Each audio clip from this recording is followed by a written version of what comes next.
What you are seeing is 10,000 dinars being thrown into the depths of the ocean. That's equivalent to just under $6.2 million.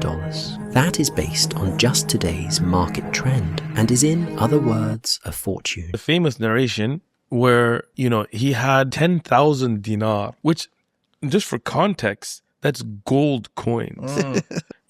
Grand theft is 1/4 of a gold dinar. So imagine what a gold dinar would be worth today, right? While editing this video, I have to highlight that the 10,000 dinars mentioned is not the only amount quoted, and that some versions mention 500 or 1,000 dinars.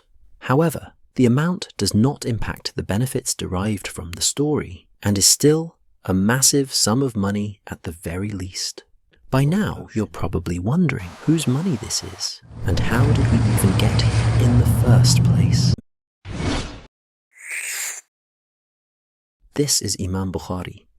Imam al-Bukhari was wealthy. His father was wealthy. Yeah. He had businesses. Yes, the Imam known around the world for his collection, Sahih Bukhari.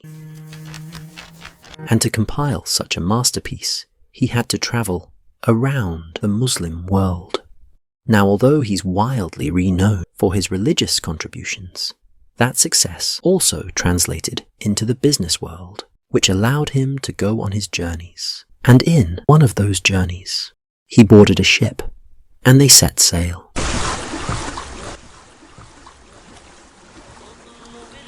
The journey had barely begun.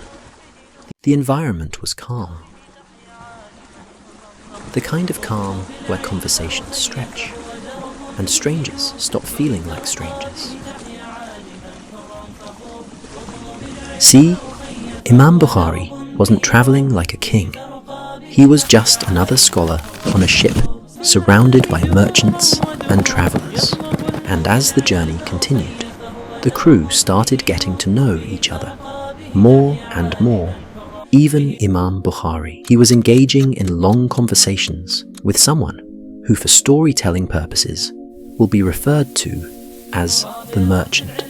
He's on a boat, and one guy starts speaking to him, and he's like, "Who are you? Muhammad ibn Ismail? Oh, you're Bukhari, the famous." He goes, "Yeah, right?" That's right. Imam Bukhari was already well known across the Muslim world, and a mere mention of his name would draw in huge crowds just to see him. So, the Imam and the merchant engage in basic conversations as they got to know each other. So he tells him what he's doing. He's like, "I'm on business." Eventually, the merchant got to know of the Imam's identity, and most importantly, the amount of money he was carrying. I've got 10,000 dinar on this. Other recollections mention that the Imam was counting up his money on his bed in his cabin, while the merchant was discreetly and secretly counting it with him. Sticking with the Sheikh's version, however, this person does a trick. What does he do? The man decides to connive a plan to take the money for himself and abuse the trust given to him. He goes to the captain of the boat, says, "Somebody stole 10,000 dinar from me." Horrible person to do this, right? Now the captain's like, "Hey, if anybody has 10,000 dinar, you're a thief," right? The Imam is now stuck with nowhere to go. So he starts searching people. So he searched the entire boat. He searched everything. No money found. So, okay, so this man later on, it's a long voyage, right? He comes to Imam Bukhari and he goes, "I know you didn't lie to me." Like, look how much he knows of the honesty of Imam al-Bukhari, right? He goes, "I know that you're an honest person, that you had 10,000 dinar.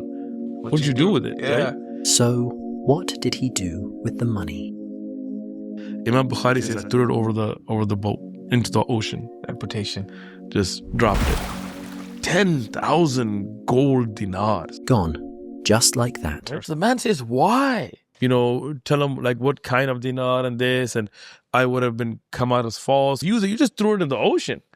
Imam Bukhari said, "I spent a lifetime protecting my reputation as the carrier of the hadith of the Prophet sallallahu alaihi wasallam. I could not risk that for 10,000 gold dinars." You see, for Imam Bukhari, the money was completely dispensable.